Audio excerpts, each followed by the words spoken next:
What's going on, YouTube family? I just wanted to create another video today and basically break down and go over some of the education on fragrances, how to properly store fragrances, the whole maceration process and what that is, and then also give you guys a breakdown of how the different categories that fragrances fall into. And there's basically three categories, right? You have your designer, you have your niche, and then you also have your Middle Eastern fragrances. And those are basically like, if you find the fragrances is probably going to fall into one of those three categories. Now, there are always some exceptions to the rules, but for most fragrances, they're going to fall into designer, niche, or Middle Eastern. Let's start off with designer. Like, what is a designer fragrance, right? A designer fragrance is like your Louis Vuittons, it's your Bleu de Chanel's, right?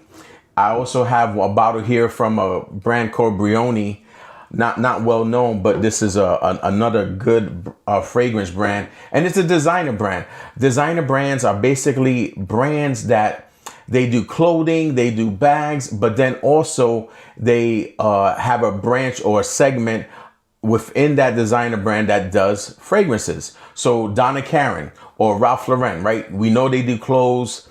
They do so many different things, but they also do fragrances. So any designer that is under an umbrella that also does fragrances, that's called a designer house. And the good thing about designer fragrances is that they're mass appealing, right? They're big compliment getters because these brands, they're basically selling this fragrance to the masses. They're all about their sales.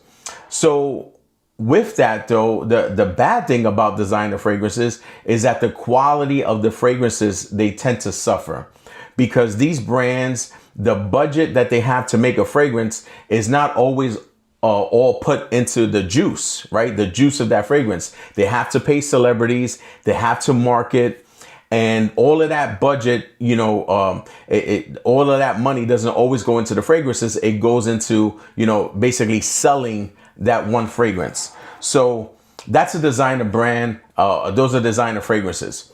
And most of your fragrances, if you walk into Sephora, Neiman Marcus, Bloomingdale's, Macy's, all you're going to be confronted with are designer brands. Now, the next step up, right? If you wanted to take your fragrance game to another level, then you would go into the realm of niche fragrances. And a great example of a niche fragrance is Bond Number 9, right? Bond Number 9, this is a house that they don't do anything other than make fragrances. And another one that I like to, that is very popular is Parfums de Marly, right? Parfums de Marly.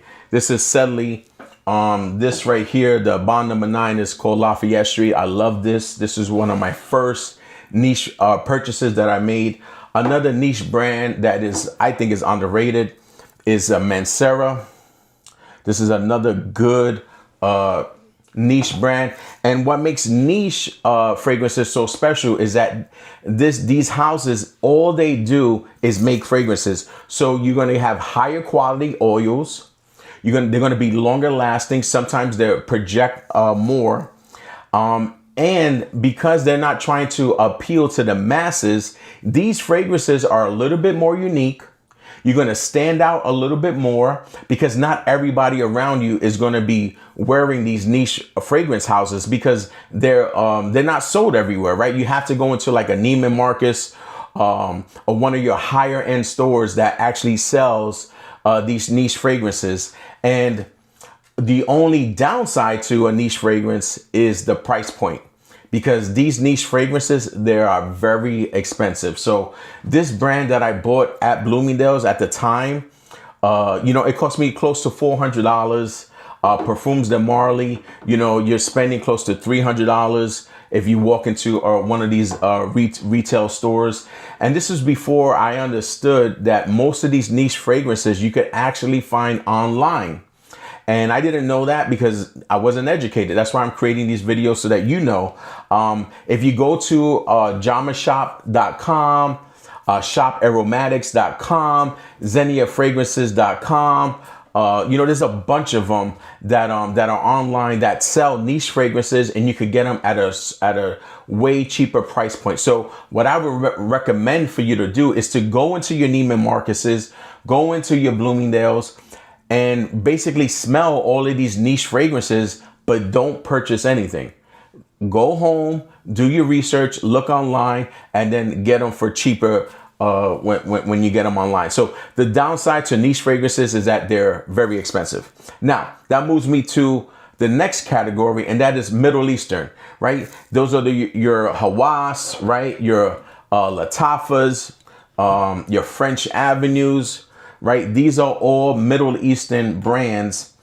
And what's beautiful about Middle Eastern fragrances, and what I had to learn later on and as I was collecting fragrances, is that Middle Eastern fragrances, they're able to source the materials at a lower cost and then bring that to you at a very affordable price. And what most Middle Eastern fragrances do, not all of them, but most of them, is they take the scent profiles of some of these higher end brands, and they make a clone that pretty much comes close to the real thing. And at times they could get so close to it that they actually outperform the original scent that they're cloning. So, and it's like a win-win situation. You're getting a scent profile that you like, but at a way cheaper price point. Another thing that Middle Eastern fragrances do that a lot of people don't talk about is they'll take a mass appealing scent profile, and they'll take the one thing that made that scent profile not as likable or as appealing, and they'll switch that one thing up.